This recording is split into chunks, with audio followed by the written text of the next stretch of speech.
Patience is a success. तो ये आपको नेगेटिव एंड पॉजिटिव ढूंढना बहुत जरूरी है। गुजराती भी हो सकता है, मराठी भी हो सकता है, तेलुगु भी हो सकता है, मलयालम भी हो सकता है। तो चलिए शुरू करते हैं।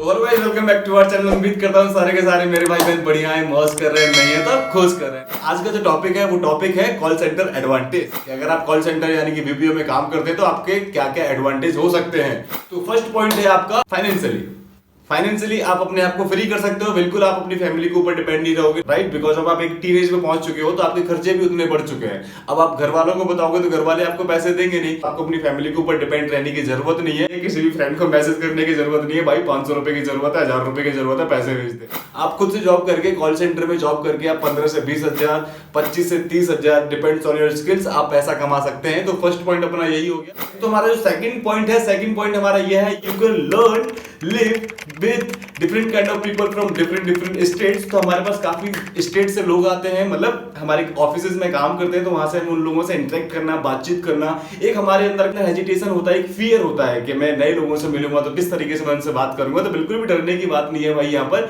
ये आपके अंदर का एक डर है। और एक एज अ टीम बना करके बीपीओ में काम किया जाता है। इंडिविजुअली कोई भी काम नहीं करता है बीपीओ में, बेसिकली एक चेन बना के काम करते हैं। जस्ट सपोज मैं एक टीम लीडर हूं, अब मेरे टीम में 15 से 20 बच्चे हैं, राइट? वो 15 से 20 बच्चे मुझे हैंडल करने हैं, तो 15 से 20 बच्चों का एक टीम बन जाएगा। अब ये नहीं है कि वो चाचा ताऊ भतीजे के बेटे हैं सारे के सारे, नहीं।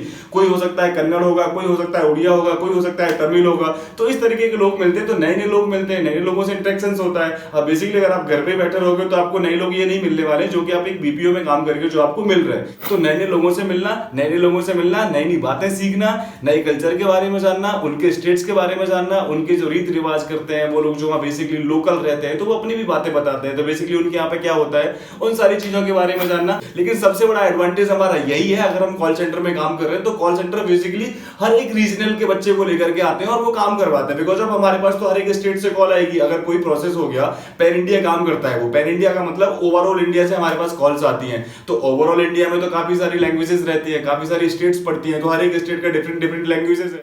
अब देखो अलग अलग लोग हैं, ऑब्वियसली उनकी अलग अलग सोच होगी, तो जितनी अच्छी सोच होगी उतनी अच्छी क्रिएटिविटी लेवल मिलेगा। मेरा सोचने का तरीका है वो बिल्कुल अलग है। देखो आप जो सोचते हो वो बिल्कुल अलग सोचते हो, आपके तरीके से जैसे आप सोचते हो आपके तरीके से कोई और नहीं सोच सकता है। हर एक इंसान का इंडिविजुअली सोचने का तरीका बिल्कुल अलग होता है, राइट? तो नए नए लोगों से मिलते हो, नए लोगों से आपका इंटरेक्शन होता है तो बड़ा मजा आता है लाइफ में। तो सेकंड पॉइंट हमारा ये हो गया कि हमें डिफरेंट स्टेट से डिफरेंट काइंड ऑफ पीपल्स मिलते हैं जिनके बारे में हम सीखते हैं और जिनसे सीखते हैं, राइट? हो सकता है वो हमसे सीख जाए, हो सकता है कि हम उनसे सीख जाए, और हो सकता है कि आप भी मेरी वीडियो से कुछ ना कुछ सीख रहे होगे because of you are also connected with me. Right now हम एक दूसरे से कनेक्टेड है बिकॉज ऑफ आप वीडियो देख रहे हो इसलिए, राइट? तो हमारा सेकंड पॉइंट ये हो गया। अब सेकंड पॉइंट के बाद हम बात करते हैं थर्ड पॉइंट की।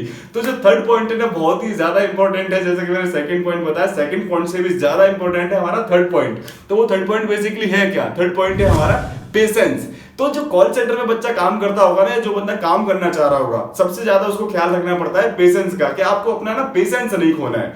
देखो किसी भी कस्टमर के साथ में आपने पेशेंस खो दिया, या किसी भी सुपरवाइजर के साथ में आपने पेशेंस खो दिया, या आपने किसी भी मैनेजर के साथ में पेशेंस खो दिया, मतलब उन्होंने आपसे कुछ बोला और आपने उनको पलट के जवाब दे दिया जो कि रिलेवेंट नहीं था, इनरिलेवेंट आपने जवाब दिया। यहाँ पे क्यों जवाब दिया? बिकॉज ऑफ आपके पास उतना पोटेंशियल नहीं था, पेशेंस लेवल नहीं था, दैट इज व्हाई आपने उनको ऐसा जवाब दे दिया। तो वो पेशेंस आपके ऊपर ही हावी हो सकता है। कभी कभी पेशेंस आपका स्ट्रेस बन जाता है, राइट? देखो अब पेशेंस हम कैसे सीखते हैं यहाँ पर? पेशेंस तो हम घर पे ही बैठ के ला सकते हैं। अर्पित भाई आप वीडियो में क्या बता रहे हो? तो वीडियो में जो बता रहा हूँ इसका बहुत अच्छा रीजन है और बहुत अच्छा पॉइंट है कि पेशेंस आप बीपीओ में काम करोगे तो किस तरीके से आपके अंदर का पेशेंस लेवल बढ़ेगा। अब देखो आपके लिए पेशेंस लेवल बढ़ना मतलब एक अच्छी बात है, पॉजिटिव बात है। आप किसी भी जगह जा रहे हो, आपको लाइफ में सक्सेस नहीं मिल रही है, या आप कोई काम करना चाह रहे हो, उस काम में आपको सक्सेस नहीं मिल रही है, या आप किसी जगह मतलब आप किसी भी चीज के बारे में सोच रहे हो जहां पर आपको सक्सेस नहीं मिल रही है और आपके अंदर पेशेंस लेवल है, पेशेंस इज अ सक्सेस।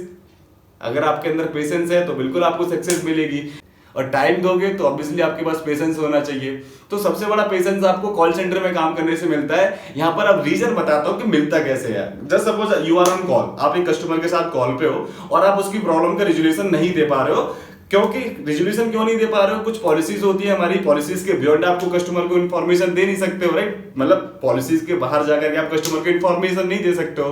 तो आपको ना एक दायरा बना दिया गया कि इस दायरे के अंदर रह करके ही आपको इन्फॉर्मेशन देना है। अब सामने वाले तो आपसे कुछ भी पूछ लेगा ना, अब आपको वहां पर पेशेंसफुली उसका आंसर देना है कि really sorry sir, we don't have that kind of information. यहाँ पर क्या सामने वाला हो सकता है आपको फ्रस्ट्रेट होकर गाली देने लग जाए। अब गाली वो देगा तो आप पलट के गाली नहीं दे सकते हो ना। अगर आपने पलट के गाली दी तो हो सकता है माइट बी आप टर्मिनेट हो जाओ, हो सकता है आपको वार्निंग लेटर मिल जाए, राइट? तो ये सारी चीजें होती हैं। तो यहां पर आपको अपना पेशेंस बना करके रखना, पेशेंस लाना बहुत जरूरी होता है। तो यहां से आप पेशेंस सीख जाते हो अपनी लाइफ में। तो यहां से आपकी लाइफ में एक पेशेंस लेवल डेवलप हो जाता है। बिकॉज अब आपको देखो टीएलबी कभी भी कुछ भी बोल देगा, आपका मैनेजर भी कुछ भी बोल देगा, आपका क्वालिटी टीम भी आपको फीडबैक देगा तो वो भी कुछ भी बोल देगा। अब जैसे ही आप पेशेंस रखोगे अपने अंदर की, ठीक है, ऑल इज वेल, जो भी हुआ अच्छे के लिए हुआ, राइट? तो जो होता है अच्छे के लिए होता है। तो अब मैं बात करता हूं आपसे फोर्थ पॉइंट की। तो बेसिकली अपना फोर्थ पॉइंट क्या है? तो फोर्थ पॉइंट है आपका टाइम मैनेजमेंट। तो टाइम मैनेजमेंट आपका बीपीओ में जरूरी है तो है, लेकिन आपकी लाइफ में भी आपका टाइम मैनेजमेंट बहुत जरूरी है। तो बीपीओ आपको टाइम मैनेजमेंट के बारे में कैसे सिखाता है? तो बीपीओ आपको टाइम मैनेजमेंट के बारे में ऐसे सिखाता है, जैसे सपोज आपकी शिफ्ट लगी है सुबह 9 बजे से लेकर के शाम के 6 बजे तक की लगी है, तो आपको सुबह 9 बजे एट एनी हाउ ऑफिस पहुंचना पड़ेगा। अगर आप ऑफिस नहीं पहुंचे, वो आपका हाफ डे मार्क हो जाएगा अगर आप टाइम पे नहीं पहुंचे, राइट? तो इंसान क्यों काम कर रहा है? पैसे कमाने के लिए तो काम कर रहा है, तो आपको वहां पे टाइम पर पहुंचना पड़ेगा। तो इस तरीके से बंदे के अंदर एक क्यूरियोसिटी हो जाती है कि मुझे टाइम पे पहुंचना पड़ेगा, अगर मैं टाइम पे नहीं पहुंचा तो मेरा पैसा कट जाएगा। तो यहां से आप टाइम मैनेजमेंट सीख जाते हो। एंड देन टाइम मैनेजमेंट की बात करूं तो 9 घंटे की शिफ्ट होती है डोमेस्टिक की, 10 घंटे की शिफ्ट होती है आपकी इंटरनेशनल की। तो इसमें 9 घंटे की शिफ्ट में आपका 1 घंटे का ब्रेक होता है, तो वो 1 घंटे का ही ब्रेक होना चाहिए। कुछ कंपनी होती है जिसमें 1 घंटे से ज्यादा ब्रेक हुआ तो that will be your also half day, right? And कुछ कंपनी होती है कि आपने अगर जितना ब्रेक लिया है फिर उतना ही एक्स्ट्रा आपको करना पड़ेगा। जैसे सपोज आपने 1 घंटे का ब्रेक है, 1 घंटे के ब्रेक से ज्यादा आपने मतलब 1 घंटा 10 मिनट का ले लिया, तो आपको अपनी शिफ्ट से 10 मिनट एक्स्ट्रा बैठ करके जाना पड़ेगा। तो ये कुछ कंपनियों की पॉलिसी है, कुछ कंपनियों की पॉलिसी नहीं है। कुछ कंपनी की पॉलिसी है कि जो टाइम फ्रेम आपको दिया गया है उसी टाइम फ्रेम के अंदर आपको अपने लॉगिन आवर्स कंप्लीट करने हैं। एंड 1 घंटे का ब्रेक है तो आप 1 घंटे का ब्रेक ले सकते हो। अपार्ट फ्रॉम दैट आपको 8 घंटे लॉगिन प्रॉपर सिस्टम पर बैठ करके देना ही होगा। तो यहां से बंदा टाइम मैनेजमेंट सीख जाता है कि मुझे 1 घंटे का ब्रेक लेना है और मुझे सुबह 9 बजे पहुंचना है और मुझे शाम को 6 बजे निकलना है, और अगले दिन भी उसके अंदर मतलब रूटीन साइकिल चलता रहता है। तो यहां से बंदे के अंदर एक टाइम मैनेजमेंट की चीज आ जाती है। तो 4 चीजें हो गई हमारे पास, 4 पॉइंट हमने डिस्कस कर लिए। एंड देन बात करते हैं 5वें पॉइंट की। 5वां पॉइंट आपका बहुत जरूरी है आपके लिए जानना, बिकॉज ऑफ यहां से ना हमारी जो स्किल्स होती है बेसिकली वो डेवलप होती है।